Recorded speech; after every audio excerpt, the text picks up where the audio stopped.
So here we have a pig's heart, 40 pence yesterday from St John's Market.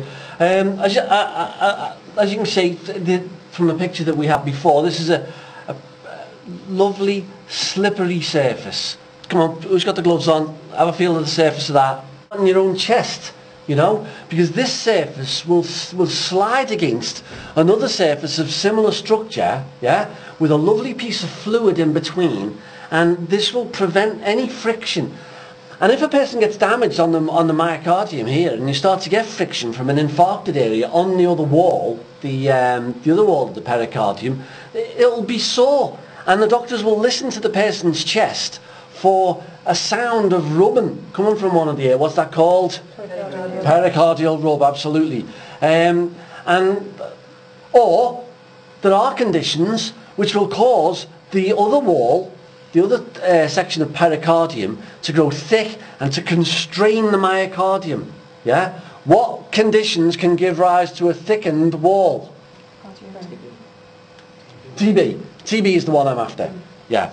Now, if I put my hand down into the ventricles, I can tell pretty quickly which is left and which is right. What am I feeling for? The thickness of the wall. So let's you do it too.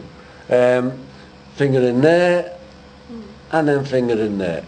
Oh gosh, I didn't realise I did that big. Least. It's a massive difference, isn't it? Now that's the those are the ventricular walls. The atrial walls, on the other hand, they're thinner still. You know, they're tiny, thin structures. So here we have the atrium, yeah, and here we have this ear flap here. Inside there will be the atrial appendage. Did anyone look it up? I couldn't find it. Yeah, well, you didn't mention it. Isn't it like for overflow? Like sap for overflow? Thank you.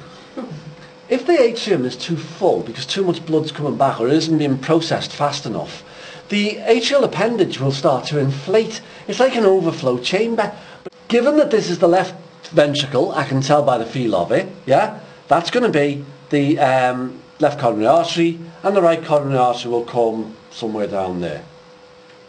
So, taking our scissors now, let's go in and cut open the right ventricle. Oh, before we go any further,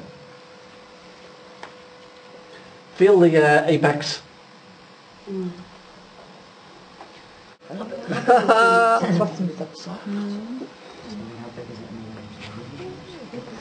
Same size as the hip and hose. Getting on for, yeah. Your heart is as big as your fist. So let's go in and take a look at what's going on.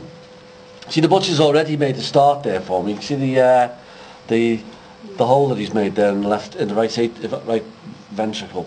So if we snip through, we're going through atrium and straight down into ventricle.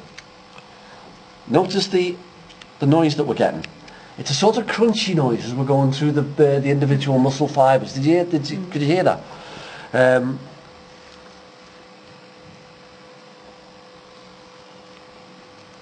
So there we have the what's left now of the tricuspid valve that separates the right from the right atrium from the right ventricle. Look how smooth the inner surface of that heart is.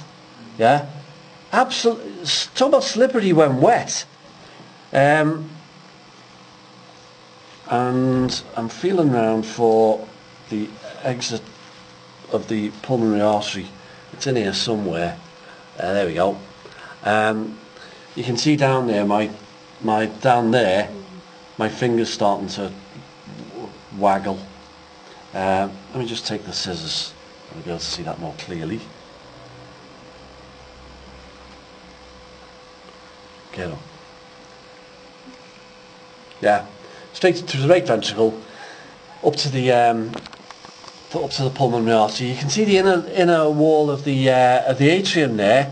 That isn't exactly feature free. You can see all those folds, and there we have chordae supporting the tricuspid valve. See, those chordae there. And if you feel, feeling again time, feel at the bottom of those chords, yeah, you'll feel right ventricular capillary muscles. Oh gosh, Yeah. I'm not sure. Yeah.